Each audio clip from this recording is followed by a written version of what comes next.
আমাদের অতীত হয়তো আজ আমাদের সাথে নেই, কিন্তু স্মৃতি সবসময় মনে থেকে যায়।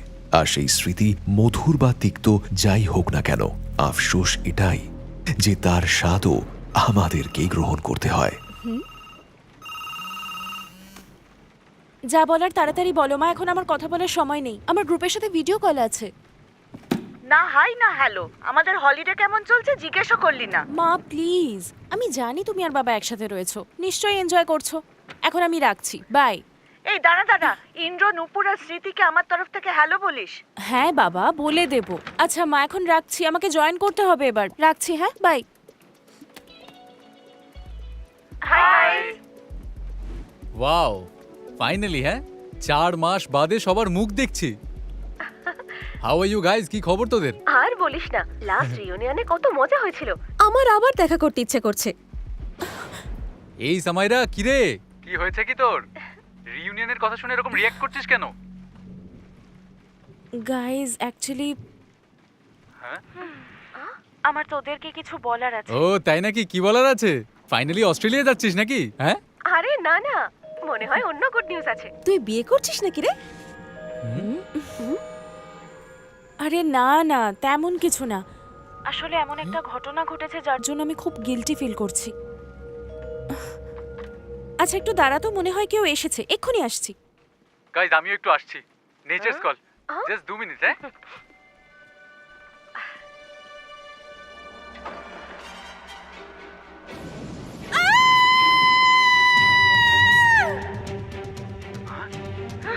এটা কি হচ্ছে? এটা কি চিৎকার করলো? সামাইরার গলা মনে হলো না? আমি এইমাত্র স্ক্রিনে একটা চোরকে পালাতে দেখলাম মনে হলো। সামাইরা, সামাইরা তুই ঠিক আছিস? সামাইরা, সামাইরা শুনতে পাচ্ছিস? কিছু তো বলো। সামাইরা কি হয়েছে?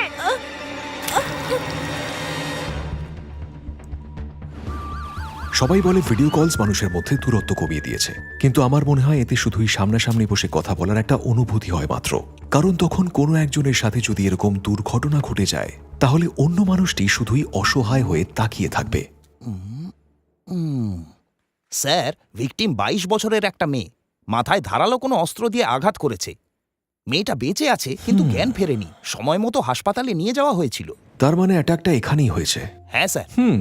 আরে বাহ, নতুন চশমা। কে জানে কেন স্যার কোন আনন্দে দয়া গিফট করলো। পাওয়ার নেই এটাই, বলছিল আমাকে নাকি হেভি হ্যান্ডসাম লাগছে এটা পরে। আচ্ছা আমাকে একটা কথা বলো তো, মেয়েটা কি বাড়িতে একা ছিল? হ্যাঁ স্যার, মা বাবা তো আমেরিকায় গেছে ছুটি কাটাতে। ওনাদের খবর পাঠানো হয়েছে, চলে আসবেন তাড়াতাড়ি।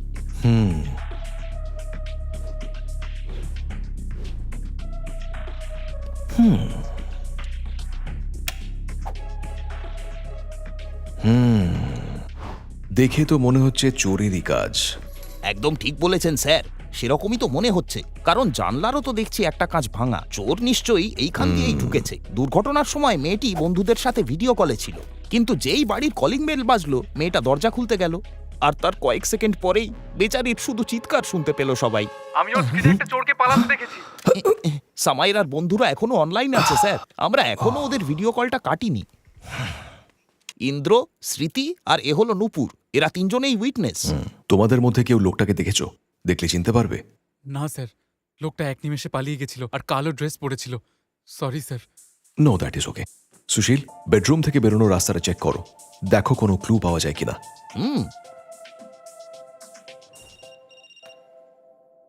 ইম্পর্টেন্ট কিছু বলার আছে দয়া? একটা কেসের মধ্যে আছি। আচ্ছা স্যার, আপনি ওই বন্ধুগুলোকে জিজ্ঞেস করুন না যে কেউ স্ক্রিন রেকর্ড করেছে কিনা, বা যদি অটোমেটিক কোনো কল রেকর্ড হয়ে থাকে। কারণ যদি কোনো রেকর্ডিং পাওয়া যায়, তাহলে আপনার চোরকে শনাক্ত করতে সুবিধা হবে। আরে বাহ, এটা তো একটা ভালো বুদ্ধি দিয়েছো। আচ্ছা, তোমাদের মধ্যে কেউ কি ভিডিও কলটা রেকর্ড করেছিলে?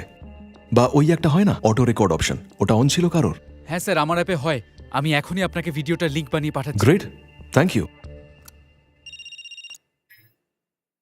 দয়া, ইয়েস স্যার। আচ্ছা একটা কথা বলো তো আমাকে, তুমি আমাদের এই কেসের ব্যাপারে কি করে জানলে? আসলে স্যার, আমাদের লুপহোল কাকা যে চশমাটা পড়ে আছে না, ওটাতে হিডেন ক্যামেরাওয়ালা গ্লাস লাগানো আছে। আমি তো টেস্ট মোড অন করে ওনাকে পড়তে দিয়েছিলাম, আর চশমাটা ভালোই কাজ করছে স্যার। তার মানে এখানে যা যা হচ্ছে তুমি সব দেখতে পাচ্ছ? ইয়েস স্যার, আর এই মুহূর্তে লুফল কাকা আপনার দিকেই আসছে, হাতে একটা ভাঙা গামলা নিয়ে। তো এই একটা ভাঙা গামলা ছাড়া তুমি আর কিচ্ছু পেলে না বলো সুশীল? আপনি কি ম্যাজিক শিখছেন নাকি স্যার? আপনি কি করে জানলেন যে আমি একটা ভাঙা গামলা নিয়ে আসছি? স্যার এটা সামায়রার জানলার নিচে এই অবস্থায় পড়েছিল। চোর যখন সামায়রা জানলা দিয়ে পালাতে গেছিল নিশ্চয়ই তখনই এটা পড়ে গিয়ে ভেঙে গিয়েছে।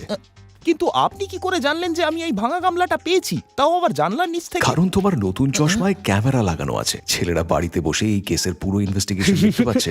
যদিও সব জিনিস থেকে প্রতিবার তুমিই কোনো না কোনো ক্লু খুঁজে পাও, কিন্তু এইবার বাচ্চারা তোমায় হারিয়ে দিল। হুম হুম হুম হুম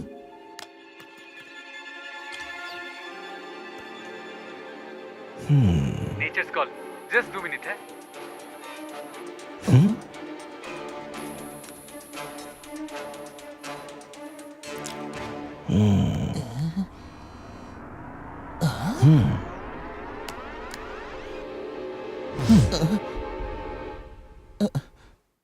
স্যার এটা তো মুন্না, আমি চিনি ওকে।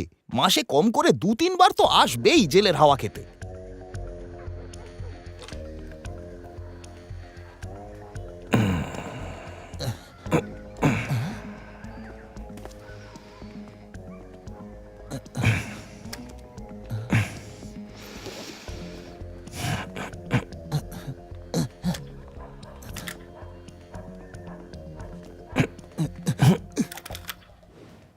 এই মুন্নাকে তো কোনোদিন বাড়িতেই পাওয়া যায় না।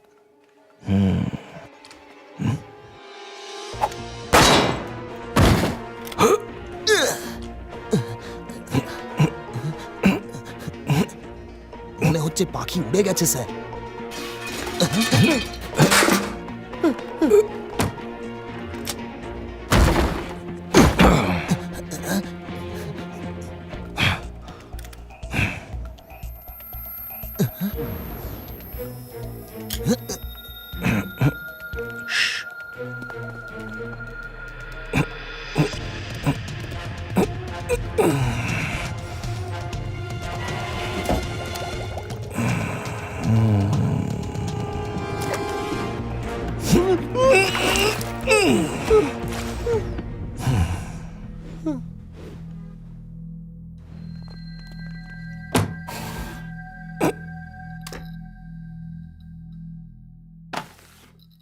বল, কাল রাত্রে কোথায় ছিলি তুই?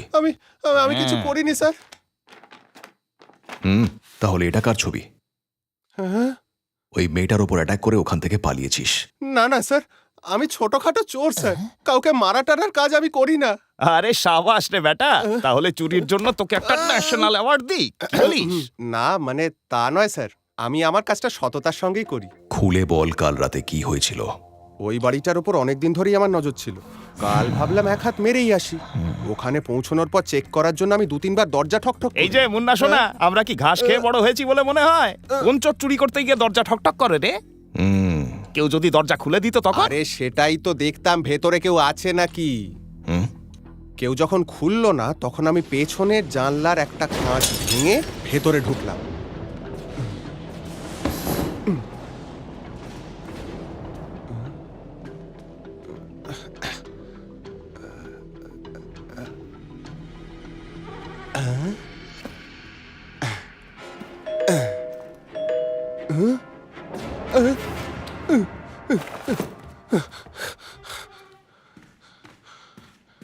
কে? হ্যালো? আশ্চর্য, বেলটা কে বাজালো? তুই? কিন্তু তুই তো কিন্তু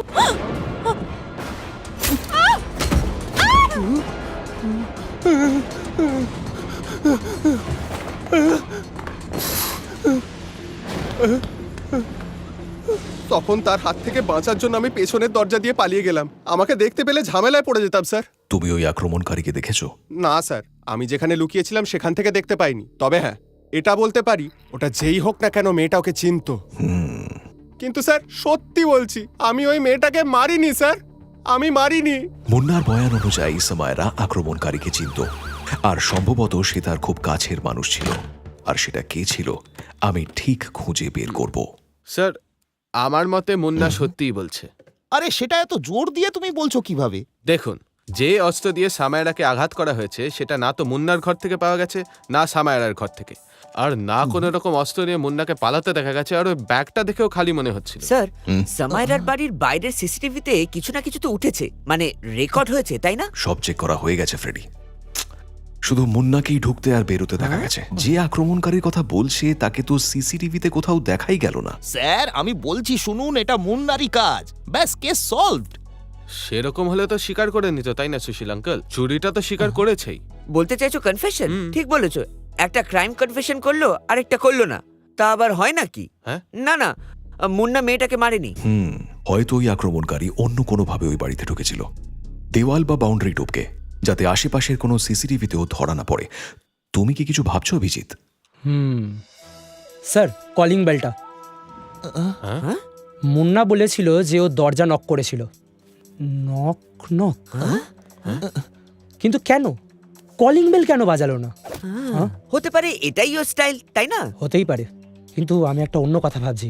দয়া, সামাইরা যখন দরজা খোলার জন্য উঠেছিল তখন কিছু একটা বলছিল, তুমি ওইটুকু পার্টের অডিও এনহ্যান্স করতে পারবে? এক্ষুনি ক্র্যাক করছি ব্রো, কেন পারবো না? হ্যাঁ শিন্দে, লকআপে থাকা মুন্নাকে জিজ্ঞেস করো যে ও সামায়রার বাড়ির দরজা কেন নক করছিল, বেল কেন বাজায়নি। এক্ষুনি জিজ্ঞেস করে আমাকে বলো, আমি হোল্ডে আছি। আচ্ছা, হ্যাঁ ঠিক আছে, থ্যাংক ইউ। মুন্না বেল বাজিয়েছিল কিন্তু বাজেনি, আর সেই জন্য ও ভেতরে ঢোকার পর কলিং বেলের আওয়াজ শুনে চমকে গিয়েছিল। কারেক্ট, বেল শুনে সামাইরা একটু অবাকি হয়ে গেছিল। ক্র্যাক করে ফেলেছি ব্রো। আরে বেলটা বাজছে দেখছি, ভেবেছিলাম খারাপ হয়ে গেছে। সামাইরা আর মুন্না বলল যে কলিং বেলটা খারাপ ছিল, কিন্তু আক্রমণকারী তো বেল বাজিয়ে ভেতরে ঢুকেছিল। তুমি ঠিকই বলেছ অভিজিৎ, এখানে কিছু তো একটা গন্ডগোল আছেই। কলিং বেলের এই রহস্যের পিছনেই আমাদের এই কেসের আসল চাবিকাঠি লুকিয়ে আছে। তোমরা সবাই যাও, গিয়ে কলিং বেলটা চেক করো। ফটো পাজল সলভ করার জন্য প্রত্যেকটা টুকরো যতটা ইম্পর্টেন্ট, তার থেকেও বেশি ইম্পর্টেন্ট টুকরোগুলো ঠিক মতো জোড়া লাগানো। টুকরো আমি জুড়তে পারি, এখন শুধু হারিয়ে যাওয়ার টুকরোগুলো খুঁজে বের করতে হবে, ক্লু খুঁজে বের করতে হবে। ও বলেছিল বাড়িতে ঢোকার আরেকটা রাস্তা এদিকে হতে পারে। একটু ভালো করে দেখো তো ফেন্সটা কোথাও ভাঙা বা কাটা আছে কিনা।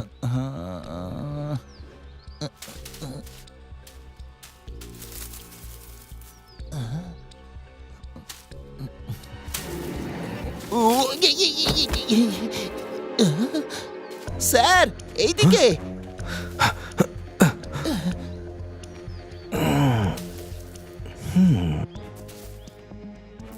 এ তো রক্ত, শুকিয়ে গেছে। আমাদের সন্দেহ ঠিকই ছিল, এটা সামায়রার রক্ত হতে পারে, বা হয়তো আক্রমণকারী এখান দিয়ে ঢোকার বা বেরোনোর সময় এখানে আটকে গেছিল।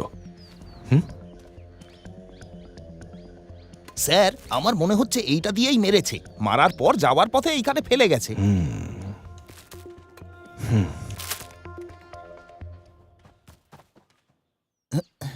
এই দাগটা দেখে মনে হচ্ছে যে এখানে কোনো গাড়ি দাঁড়িয়েছিল। দাগটা বেশ গভীর, ডাবল টায়ারের গাড়ি, নিশ্চয়ই কোনো হেভি ডিউটি গাড়ি হবে, কোনো ট্রাক বা বড় ভ্যান।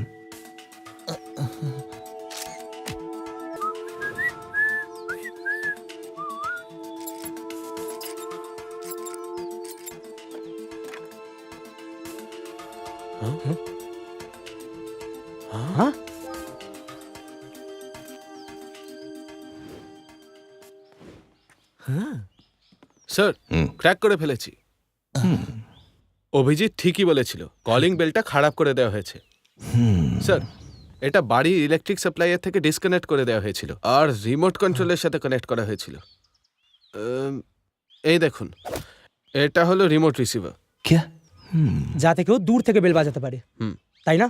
ওহো, যাকে বলে লং ডিস্টেন্স বেল রিঙ্গিং, টিং টং। হ্যাঁ, আক্রমণকারীর দূর থেকে বেল বাজানোর একটাই কারণ হতে পারে, যাতে তাকে এখানে আসতে না হয়। কিন্তু স্যার সে তো এসেছিল আর সামায়রাকে আঘাতও করে গেছে। একদম এসেছিল, কিন্তু মনে আছে মুন্না বলেছিল ও কারুর দৌড়নোর আওয়াজ শুনতে পেয়েছিল। তার মানে বেল বাজার সময় আক্রমণকারী দরজার বাইরে ছিল না, একটু দূরে ছিল, যেখানে দাঁড়িয়ে রিমোট দিয়ে বেল বাজাতে পারে। কিন্তু আমরা ব্যাকইয়ার্ডে বাউন্ডারিতে একটা হিডেন গেট খুঁজে পেয়েছি, আর তার বাইরে হেভি ডিউটি গাড়ির দাগ। মানে আক্রমণকারী বাড়ির পিছনে ওই ভ্যানটায় ছিল, আর ওখান থেকেই সম্ভবত বেল বাজিয়েছিল। কিন্তু সেটা কে? তার মানে আক্রমণকারী তো যে কেউ হতে পারে। দয়া ঠিকই বলছে, আক্রমণকারী যে কেউ হতে পারে। না না, যে কোনো কেউ কেন হতে যাবে রে ভাই? See what I am trying to say is পৃথিবীতে এমন 3 জন মানুষ আছে যারা এই কাজ করতে পারে না, ইন্দ্র, নূপুর আর স্মৃতি। মানে যে 3 জন ভিডিও কলে ছিল। হ্যাঁ আরে ম্যান, ওরা এটা করতে পারবে না, তাই না? ঠিক বললাম তো? ঠিক বললাম তো? না না না, ব্যাপারটা তেমন নয় ফ্রেডি, কিন্তু তোমার কথা শুনে একটা পসিবিলিটির কথা মাথায় এলো। মেনে নিলাম যে 3 জনেই দেশের বাইরে রয়েছে আর ঘটনার সময় ভিডিও কলে ছিল, কিন্তু এদেরকে ইগনোর করলে চলবে না, কারণ ওরাও সামায়রার কাছের লোক। তাই কাউকে এভাবে ক্লিন চিট দেওয়া যাবে না। আমাদেরকে এদের ব্যাকগ্রাউন্ড চেক করতেই হবে। এমনও হতে পারে যে রিমোট দিয়ে বেল এদের মধ্যে থেকেই কেউ একজন বাজিয়েছে।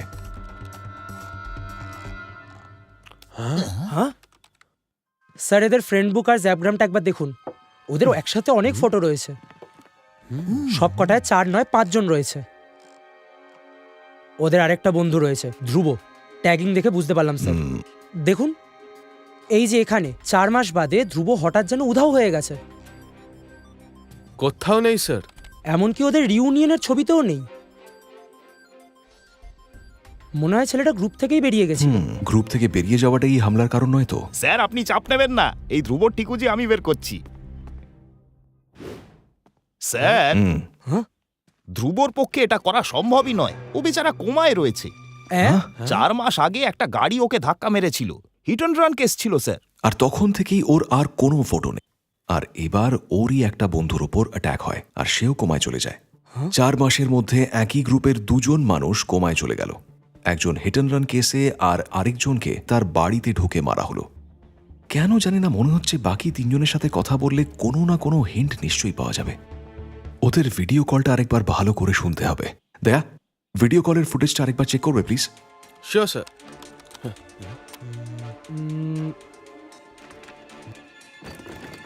আরে এ কি স্যার, এই উইন্ডোটা দেখুন। পেছনের ফ্রেমটা কেমন অদ্ভুত লাগছে। আরে বাস, বাড়িটা তো ডিস্কো করছে। ডিস্কো ডান্সিং বাড়ি নাকি ভাই? দয়া, এই ফুটেজটা আরেকবার রিভাইন্ড করো তো। ফ্রেডি, তুমি জানো না তুমি কতটা কাজের। Good job Freddy. ঠিক বুঝলাম না স্যার। আবার মনে হয় এটা কোনো বাড়ি নয়, একটা ভ্যানে বাড়ির সেটআপ। যখন গাড়ির দরজাটা বন্ধ করেছে নিশ্চয়ই তখনই এই মুভমেন্টটা হয়েছে। গাড়ির দরজা বন্ধ করার সময় গাড়িতে ঝোলানো জিনিসপত্র একটু হলেও নড়ে যায়। অর্থাৎ এই উইন্ডোতে যে মেয়েটা ছিল সেই মেয়েটাই আসল অপরাধী। কারেক্ট। এবার সব মিলে যাচ্ছে। মুন্নার স্টেটমেন্ট অনুযায়ী সামায়রা আক্রমণকারীকে চিনত আর তার রিমোট কন্ট্রোল দিয়েই কলিং বেল বাজানো হয়েছিল, তাও আবার ব্যাকইয়ার্ডে পার্ক করা গাড়িতে বসে। আর ঠিক সেই জন্যই ভিডিও কল ছেড়ে ওঠার পরেই পিছনের পেইন্টিংগুলো নড়ে উঠেছিল আর তার ঠিক পরেই সামায়রার ওপর অ্যাটাক হয়েছিল। কাজ হয়ে যাওয়ার পর আবার ভিডিও কলে জয়েন করে আর ওই গাড়িতে আর কেউ নয়, নূপুর বসেছিল। সমস্ত প্রমাণ এই দিকেই ইশারা করছে, কিন্তু আমাদের কাছে না আছে কোনো প্রমাণ, না ফিঙ্গারপ্রিন্ট আর না সিসিটিভি ফুটেজ। আমাদের ওকে হাতে নাতেই ধরতে হবে। এমন পরিস্থিতি তৈরি করতে হবে যাতে ও নিজের মুখে সব অপরাধ স্বীকার করে। কিন্তু কিভাবে স্যার? হতে পারে নূপুরের সাথে আরো কেউ জড়িত রয়েছে। আমি ইন্দ্র, নূপুর আর স্মৃতিকে মেসেজ করেছি যে সামায়রার জ্ঞান ফিরেছে আর কাল আমরা ওর স্টেটমেন্ট রেকর্ড করব। দেখা যাক হসপিটালে আগে কার পদধূলি পড়ে।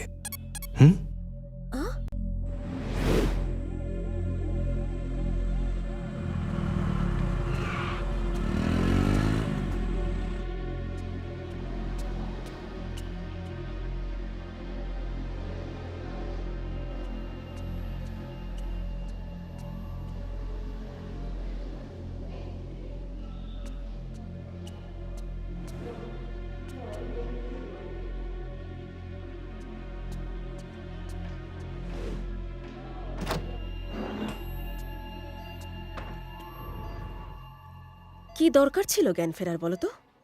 তোমারও কোমায় থাকা উচিত ছিল, কিন্তু না, মনে হয় তোর কপালে মৃত্যুই লেখা আছে। আরে আসুন ম্যাডাম, আপনার অপেক্ষাতেই তো ছিলাম। স্যার, ও পালানোর চেষ্টা করছে।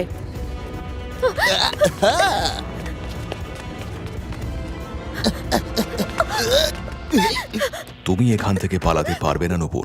বেরোনোর সব রাস্তা পুলিশ আটকে রেখেছে। You are under arrest. নাও, এবার বলা শুরু করো। ধ্রুবকে দিয়ে শুরু করা যাক নাকি? যেদিন ওর অ্যাক্সিডেন্ট হলো সেদিনই আমাদের এনগেজমেন্ট হয়েছিল। আমি এই কথাটা কাউকে বলার সুযোগও পাইনি। আমার বাবা মা বলল যতদিন ওর জ্ঞান না ফেরে আমি যেন খবরটা কাউকে না জানাই। আমি সারা দিন রাত হাসপাতালে কাটাতাম। ধ্রুব প্রাণে বেঁচে গিয়েছিল সেটা জেনে খুশি হয়েছিলাম, কিন্তু ওর জ্ঞান না ফেরাটা আমি কিছুতেই মানতে পারছিলাম না। একটা জীবন্ত লাশ হয়ে গিয়েছিল ধ্রুব। কিন্তু সামায়রা কেন? ওর কি অপরাধ ছিল? কারণ ধ্রুবর অ্যাক্সিডেন্ট হয় ওর গাড়িতেই, আর ও সেটা লুকিয়ে রেখেছিল। কিন্তু ওর ঘুমের ঘরে কথা বলার অভ্যাসের কারণে সব সত্যি জানতে পেরে যাই। রিউনিয়নে আমরা এক ঘরে ছিলাম, তখন সামায়রা ঘুমের ঘরে সব বলে দেয় যে কিভাবে ওর গাড়ি ধ্রুবকে ধাক্কা মেরেছিল, আর সেটাও পুলিশের সাথে সাথে আমাদের থেকেও লুকিয়ে রেখেছিল। আর তারপর তুমি এর প্রতিশোধ নেওয়ার প্ল্যান করলে, ওর বাড়িতে ওকে অ্যাটাক করলে। হ্যাঁ, এটা ওর সাথে হওয়ারই ছিল। ও ধ্রুবর সাথে যেটা করেছে ওর সাথেও সেটাই হয়েছে। আর এই সব তুমি করেছো তোমার নকল বাড়িতে বসে, যেটা তুমি ভ্যানের মধ্যে বানিয়েছিলে। আর সেখান থেকেই ভিডিও কলে জয়েন করো, আর গাড়িটা তুমি ওর ব্যাকইয়ার্ড ফেন্সের কাছে পার্ক করেছিলে, যাতে রিমোট কন্ট্রোল দিয়ে তুমি ওর বাড়ির বেল বাজাতে পারো, আর সুযোগ বুঝে ফেন্সের দরজা দিয়ে ওর বাড়িতে ঢুকতে পারো, আর ধারালো অস্ত্র দিয়ে ওকে অ্যাটাক করে আবার ভিডিও কলে জয়েন করতে পারো। রিউনিয়নের পর তুমি আর দুবাইতে ফিরেই যাওনি। প্রতিশোধ নেওয়ার জন্য তুমি এখানেই ছিলে, আর সেটা করতে তুমি সফল হয়েছ। কিন্তু এটাতে সফল হওয়ার থেকে অনেক ভালো হতো যদি তোমার প্ল্যান বারবার ফেল হয়ে যেত। তাতে আরেকটা মেয়ের জীবন এভাবে নষ্ট হতো না। আমাদের মন অনেক সময় আমাদের মস্তিষ্ককে কবজা করে নেয়, আর আমরা আবেগের বশে এমন কিছু করে বসি যার ফলে আমরা আর স্বাভাবিক জীবনে ফিরে যেতে পারি না। কিন্তু অপরাধী নিজেকে যতই চালাক মনে করুক না কেন, শেষ পর্যন্ত আমার হাতে ধরা পড়তেই হবে। আমি ইন্সপেক্টর প্রদ্যুমান, CID।